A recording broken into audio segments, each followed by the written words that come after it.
So the lesson of this film is just don't be a dick to animals. Hey, what's up guys? It's me, Anthony, here to give you guys another movie review. This time it is for the film Rouge. Rouge tells the story of a group of mercenaries sent to rescue the governor's daughter from a terrorist group. After the mission goes wrong, Samantha O'Hara, played by Megan Fox, and her team set up camp in an abandoned lion farm where one lion has unfinished business. So before I even get into my pros and cons of the film, I actually have to say this is actually a pretty decent film. I actually enjoyed this film. It's not as bad as people are saying. I know it doesn't really have a good rating on Rotten Tomatoes or any other rating site right now, but for me, I enjoy these kind of films, like a killer animal kind of film. This is like my sweet spot. I like those hokey movies. But let's get into what I didn't like and liked about this film.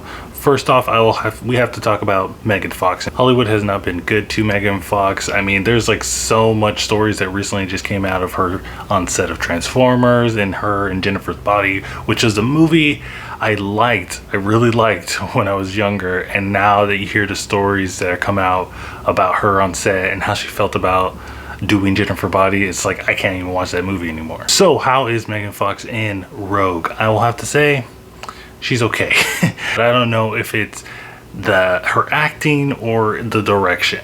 I'm leaning towards the acting because everybody else in here is actually pretty good, aside from a couple other characters, which I'll talk about later. But I don't know, something about her character is just very stiff and wooden. All the rest of the characters are pretty fleshed out and you get to know them and understand them. But for Megan Fox's character, she's supposed to be the leader of this mercenary group, and her team starts like dropping like flies, or they get in a dangerous situation and there's like no emotion on her face. She doesn't even care. She's just like, oh, he died, and then she just moves on.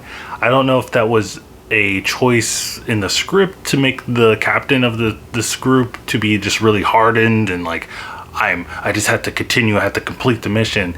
Also, the governor's daughter and a whole bunch of other girls that they end up rescuing from the terrorist group, these characters are so annoying. They have to be probably the most annoying characters I've ever seen in any movie, because they've been saved by Megan Fox and her team, and her team will say like, oh, you know, hide over here, or put your head down, or be quiet, and they'll be like, why do I have to be quiet? And they start screaming and whining the whole time, and it just gets like, do you want to be saved, or I can put you back where you came from. They just are like placed here, I felt like, in this movie to just make me want to hate this movie. I was like, I like this movie, I like where it's going, I like the setup and everything, but you have these characters that just make me really angry. But luckily the rest of the characters are pretty damn amazing. I think in this film they have lines in here, just like 3 or 4 lines, and that perfectly describes their character, and you get into their backstory just by the small amount of lines. For example, one of the characters was part of the terrorist group that Megan Fox and her team are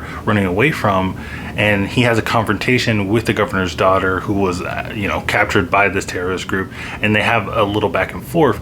And that scene I thought was really well done in diving into that character's past and why did he do what he did. I just wish they had the same care and thoughtfulness and energy like they did with that character's backstory, and just put that into Megan Fox's character, because like I said, she's not doing so well. And going into this film, I was hoping it was going to be like one of my favorite films, The Ghost in the Darkness. It's an old 1990s film, early 1990s film, starring Val Kilmer and Michael Douglas, where they're like hunting these pretty much like demonic lions. And I was hoping it was going to be something similar to like that, and it kind of is, just in the sense that there's a lion killing people and it's jumping out of the shadows, and it has like a vendetta against humans because humans done them wrong.